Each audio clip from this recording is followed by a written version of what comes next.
भाजपा जयराम व अनुराग की तिकड़ी की धाक आशीर्वाद यात्रा में सड़कों पर उमड़ा जन सैलाब। हिमाचल प्रदेश में केंद्रीय मंत्रिमंडल में शामिल हमीरपुर के सांसद अनुराग ठाकुर की कैबिनेट मंत्री के तौर पर प्रमोशन के बाद हो रही जन आशीर्वाद यात्रा ने जिस प्रकार से लोगों का जनसैलाब सड़कों पर उतारा है, उससे निश्चित रूप से भाजपा गदगद है।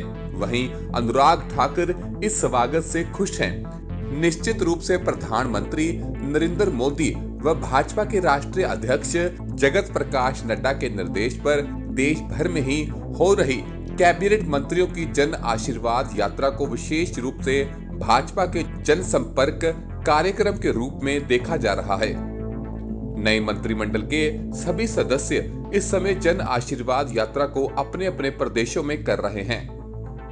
हिमाचल प्रदेश में मुख्यमंत्री जयराम ठाकुर के नेतृत्व में भाजपा की सरकार आगे बढ़ रही है, तो वहीं केंद्र में हमीरपुर के सांसद अनुराग ठाकुर लगातार अपने कद को बढ़ा रहे हैं, जबकि भाजपा के राष्ट्रीय अध्यक्ष जगत प्रकाश नड्डा भी हिमाचल से हैं और भाजपा महिला मोर्चा की राष्ट्रीय महामंत्री इंदु गोस्वामी भी हिमाचल से है।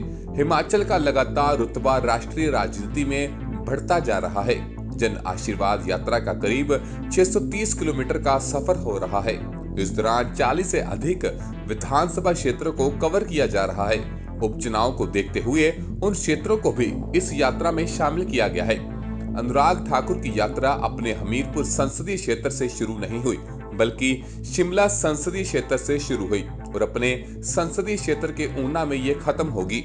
5 दिन की यात्रा में लाखों की भीड़ अनुराग ठाकुर का इस्तकबाल कर रही है। अनुराग ठाकुर सदे हुए राजनेता हो गए हैं। इस यात्रा के दौरान वह बहुत विनम्र आम लोगों से मिलते हुए जनता के साथ पूरी तरह से तालमेल बिठाते हुए आगे बढ़ रहे हैं। बच्चे, बुजुर्ग, युवा, महिलाएं सबको सम्मान दे रहे हैं। अनुराग ठाकुर का जैसे जैसे राजनीति में कद बढ़ रहा है, वैसे वैसे अनुराग ठाकुर और विनम्र होते जा रहे हैं। हिमाचल में जन आशीर्वाद यात्रा की इस अपार सफलता के लिए भाजपा के माहिर इसे भाजपा मुख्यमंत्री जयराम ठाकुर और मंत्री अनुराग ठाकुर की तिकड़ी का कमाल मानते हैं। वहीं शांता कुमार व प्रेम कुमार धूमल के समर्थन को ताकत मानते हुए इस यात्रा को सफल बना रहे हैं। निश्चित रूप से पार्टी के राज्य अध्यक्ष सुरेश कश्यप लगातार अनुराग ठाकुर के साथ इस यात्रा में बने हुए हैं। वह पार्टी का नेतृत्व इस यात्रा में कर रहे हैं। वहीं मुख्यमंत्री जयराम ठाकुर ने शिमला में गर्मजोशी के साथ अनुराग ठाकुर का स्वागत किया और अनुराग ठाकुर ने भी मुख्यमंत्री की सराहना की और उनके आवास पर जाकर भी मुख्यमंत्री से मुलाकात कर ये दर्शाया कि भाजपा एक है।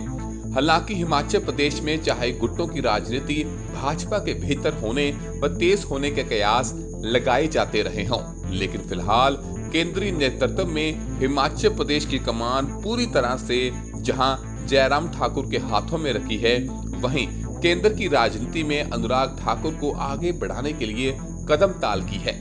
अनुराग ठाकुर की जन आशीर्वाद यात्रा के बहाने भाजपा अपने कार्यकर्ताओं को चार्ज करने में सफल हुई है। वहीं अनुराग का राग और हिमाचली छोकरे का छोर बढ़ा हुआ है। नए व पुराने सब सड़कों पर दिख रहे हैं। ये खास बात है। सरकार व संगठन अपने समय रहते हुए इस जोश को बरकरार रखते हुए कमियों को दूर कर आगे कदम ताल करते हैं तो निश्चित लाभ हो सकता है। और यदि समय की पुकार और कमियों की ढोल, नगाड़े, पुष्पमालाओं, नारों में छुपाने के प्रयास हुआ हो तो ये घातक हो सकता है। तिकड़ी जो आशीर्वाद यात्रा की ताकत व सफलता में दिख रही है, वह बरकरार रहनी चाहिए ताकि भाजपा अनुकूल परिणाम ले पाएगी। कार्यकर्ता की ही पार्टी है और जब एक छोटे से परिवार से एक कार्यकर्ता काम करके देश के प्रधानमंत्री बन सकते हैं तो आप समझ सकते हैं इस पार्टी में कार्यकर्ताओं का महत्व क्या है। जो कई वर्षों से लगातार भारतीय जनता पार्टी के जब केवल 2-3 घर ही साथ में होते थे, रामेश्वर जी के घर हम आए हैं, चाय पान यहाँ पर कर रहे हैं और चाय से ज़्यादा जरूरी इनका प्यार है, इनका मान सम्मान है। पगड़ी भी इन्होंने अपने हाथ से बांधी, चाय भी परिवार के लोगों ने बनाई। और जिस तरह से अपनापन था, मैं कहता हूँ जो बड़े बड़े हमारे नेता भी यहाँ पर आए, वो भी इनके घर आते थे, क्योंकि तब गिने चुने परिवार ही होते थे।